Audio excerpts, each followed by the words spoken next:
Isipin mo, matatapos mo ang kolehiyo sa loob lang ng 3 taon. Mas kaunting bayarin sa tuition, mas mabilis na makahanap ng trabaho, at mas maagang matutupad ang mga pangarap. This is presented to you by Education 4708. Just proceed to view the full content. Pero posible ba talaga ito? Ngayon, susuriin natin ang bagong panukalang batas ni Senator Win Gatchalian na naglalayong baguhin ang sistema ng edukasyon sa Pilipinas sa pamamagitan ng pagpapaikli ng kolehiyo mula 4 na taon patungo sa 3. Ano ang mga mekanismo nito? Paano nito maapektuhan ang mga mag-aaral, paaralan at mga employer? Alamin natin.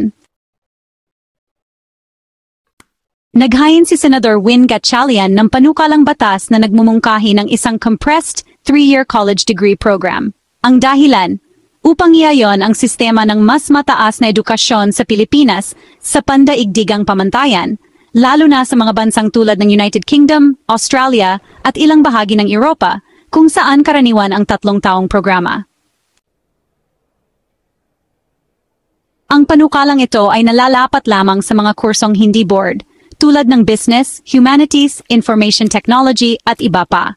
Hindi nito apektado ang mga programang may board o licensure, tulad ng engineering, education o nursing.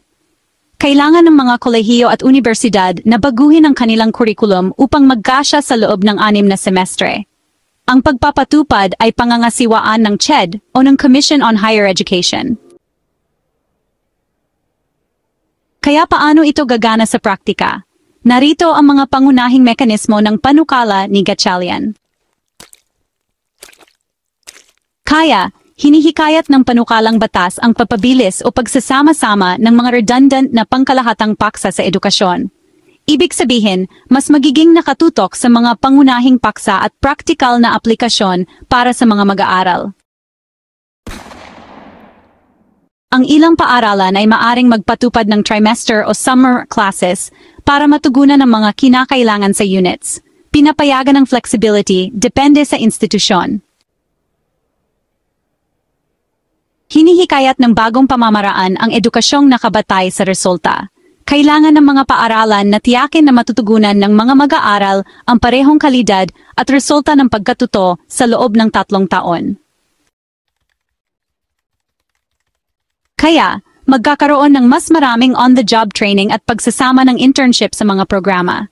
At ang mga employer ay magiging bahagi ng disenyo ng kurikulum para matiyak na handa talaga ang mga mag-aaral sa trabaho.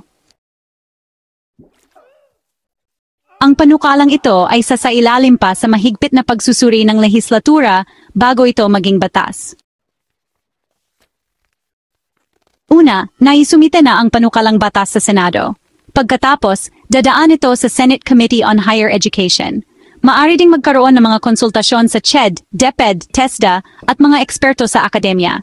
Pagkatapos nito, magkakaroon ng mga deliberasyon at botohan sa Senado.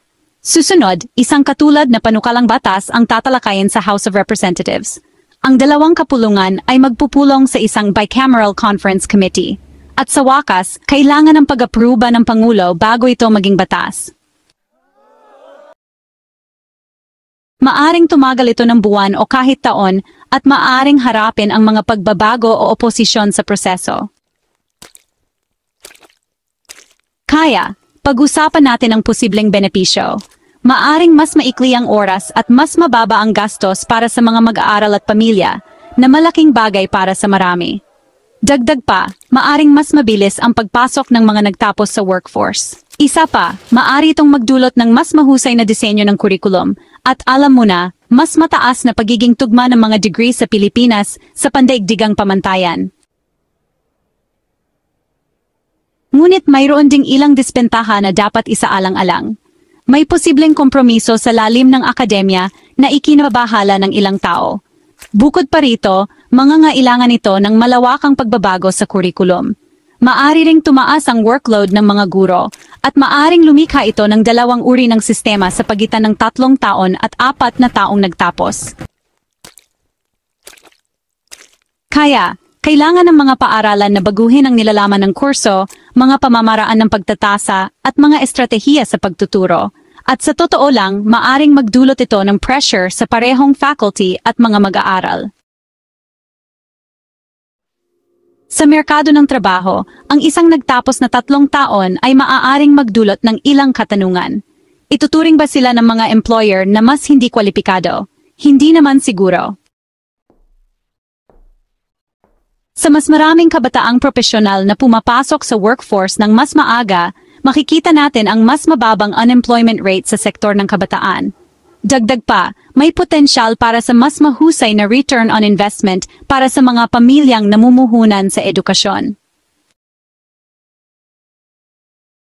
Kaya, maaring may ilang paunang pag-aalinlangan mula sa mga employer pagdating sa pagtanggap ng mga nagtapos na may mas maikling degree. Maaring kailanganin ng mga employer na muling isipin ang kanilang mga pamantayan sa trabaho at i-update ang kanilang mga HR practices upang makasabay. At, pagdating sa pagtatrabaho sa ibang bansa, maaring mas gusto pa rin ng ilang bansa ang 4 na degree na tiyak na dapat isaalang-alang. Sinasabi ng mga grupo ng trabaho na ang mahalaga ay kung may tamang kakayahan ang mga nagtapos, hindi lang ang bilang ng taon na ginugol nila sa paaralan. Sabi ng CHED, bukas sila sa mga reforma, pero gusto nilang maging maingat sa pagpapatupad nito. Ang mga grupo ng mag-aaral ay may magkahalong reaksyon. Ang ilan ay pabor sa ideya, habang ang iba ay nag-aalala sa mas maraming akademikong pressure. At ang mga unyon ng guro ay nag-aalala sa pagtaas ng workload at sa mga hamon ng mas mabilis na pagkatuto. Malugod naming tinatanggap ang mga pagsisikap na gawing mas mahusay ang mas mataas na edukasyon. Ngunit dapat nating tiyakin na hindi kailanman makokompromiso ang kalidad. Ang United Kingdom, Australia, Germany, at ilang institusyon sa Singapore ay nag-aalok ng 3 taong college degree.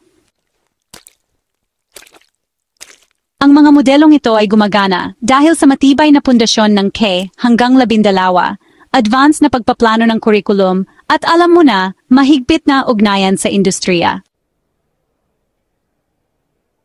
Kaya, handa na ba ang Pilipinas para sa isang 3 taong college degree? Ang sagot, sa totoo lang, ay depende sa paghahanda, pagpapatupad, at kung gaano natin nababalanse ang bilis at ang kalidad. Ang panukalang batas ni Senador Win Gatchalian ay matapang, napapanahon at ambisyoso. Hinahamon nito ang paraan ng pag-iisip natin tungkol sa kolehiyo. Magiging batas man ito o hindi, sinimula na nito ang isang mahalagang usapan, paano natin ihahanda ang susunod na henerasyon para sa hinaharap habang ginagawang mas accessible at mahusay ang edukasyon. Sinusuportahan mo ba ang panukalang batas na ito? Magkomento sa ibaba. At huwag kalimutang mag-subscribe para sa mas malalim na pagsusuri sa mga batas na humuhubog sa ating kinabukasan. Ito ang iyong boses, iyong pagpipilian, iyong kinabukasan.